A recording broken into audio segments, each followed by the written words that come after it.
അല്ല, ഇതിൽ തയ്യാറാവാത്ത പ്രശ്നം ആദ്യമില്ല.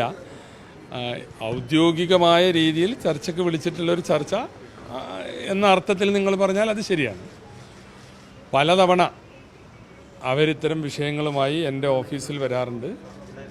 ഒരു 4-5 തവണ ഇതിൻ്റെ കാര്യങ്ങളുടെ വിശദാംശങ്ങൾ ഞങ്ങൾ തമ്മിൽ സംസാരിച്ചിട്ടുണ്ട്. സമരസമിതിയുടെ ഭാരവാഹികളും പിന്നെ ഞാനുമായിട്ട് സംസാരിച്ചിട്ടുണ്ട്. അതിൽ ഒരു അവർ വെക്കുന്ന നിർദ്ദേശങ്ങളുടെ പ്രായോഗികത സംബന്ധിച്ച് നമുക്കൊരു പരിശോധിക്കേണ്ടതുണ്ട്. കാരണം അതിന് പല വിധത്തിലുള്ള ഇമ്പാക്റ്റുകളുണ്ട്. എന്നാൽ അവരുടെ സമരത്തോടും ആ കുട്ടികൾ പറയുന്ന കാര്യങ്ങളോടും ഞങ്ങൾക്ക് നല്ല അനുഭവമാണുള്ളത്. പക്ഷേ അത് പരിഹരിക്കുമ്പോൾ നമ്മുടെ സംസ്ഥാനത്തിൻ്റെ സാമ്പത്തിക സ്ഥിതിയും നിലവിലുള്ള വിദ്യാഭ്യാസ സംവിധാനത്തിലെ മറ്റു പ്രശ്നങ്ങളൊക്കെ പരിശോധിക്കേണ്ടതുണ്ട്. ഏതായിരുന്നാലും ഇന്നിവിടെ നടക്കുന്ന ഈ സമരം, കഴിഞ്ഞ കുറച്ച് ദിവസങ്ങളായി നടക്കുന്ന സമരം, അതിനിടയിൽ സമരം അവസാനിപ്പിക്കണമെന്ന് പറഞ്ഞ് ഞാനൊരു കത്ത് കൊടുത്തയച്ചിരുന്നു. അപ്പോൾ അന്ന് ചർച്ച ചെയ്യാനൊരു അവസരം ഉണ്ടാകണം എന്ന് അവരാവശ്യപ്പെട്ടു കത്ത് കൊടുത്തപ്പോൾ. അപ്പോൾ അതുപ്രകാരമാണ് ഇന്നത്തെ ചർച്ച. അപ്പോൾ ചർച്ചയിൽ ഗവൺമെൻറ്റിനെ സംബന്ധിച്ചിടത്തോളം വളരെ തുറന്ന സമീപനമാണുള്ളത്. ഞങ്ങൾക്ക് ആർക്കെങ്കിലും ഒരു സൗകര്യം കിട്ടുന്നത് തടയണമെന്നൊരു കാഴ്ചപ്പാടേ ഇല്ല.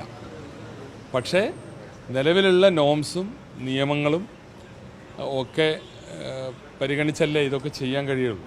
അപ്പോൾ ആ കാര്യങ്ങൾ ചർച്ചയിൽ ഞങ്ങൾ അവരോട് സൂചിപ്പിക്കും. ചെയ്യാൻ കഴിയുന്ന കാര്യങ്ങളൊക്കെ ഗവൺമെൻറ്റിൻ്റെ ഭാഗത്ത് ചെയ്യാം. എന്നാലും ഇതിൻ്റെ ഇംപ്ലിമെൻറ്റേഷനുമായി ബന്ധപ്പെട്ട് ഞങ്ങൾ കുറച്ച് സാവകാശമാണ് ചോദിച്ചത്. സമരം നിർത്തിവെക്കണം എന്നാണ് പറഞ്ഞത്. അപ്പോൾ അതൊക്കെ ഇന്നത്തെ ചർച്ചയിൽ വരും. അല്ല, അങ്ങനെ ചർച്ചയിൽ എന്താണ് ഉണ്ടാവുക എന്ന് ഇപ്പം നിങ്ങൾ മുൻകൂട്ടി ചോദിക്കുന്നത് ശരിയല്ലല്ലോ. ചർച്ചയിൽ പല വിധത്തിലുള്ള നിർദ്ദേശങ്ങളുണ്ടാവും. സാവകാശവും വേണ്ടതല്ലേ. ഞങ്ങൾ ഇപ്പം ഇതേ സമരം കഴിഞ്ഞ ഗവൺമെൻറ്റിൻ്റെ മുമ്പിൽ നടന്നാണ്. ഇന്ന് ഈ സമരത്തിൻ്റെ അടുത്ത് പോയിട്ട് വലിയ വർത്തമാനം പറയുന്ന ആളുകൾ അന്നാണ്ട് പരിഹരിച്ചു കൊടുത്താൽ പോരായിരുന്നു. കഴിഞ്ഞ ഗവൺമെൻറ് തിരിഞ്ഞു നോക്കാത്ത സമരമാണ്.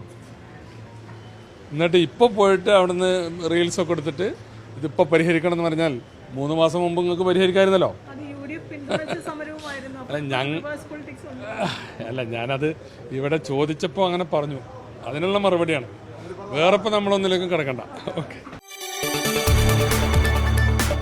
കൂടുതൽ വാർത്തകൾക്ക് News 18 Keralam YouTube channel subscribe ചെയ്യുക.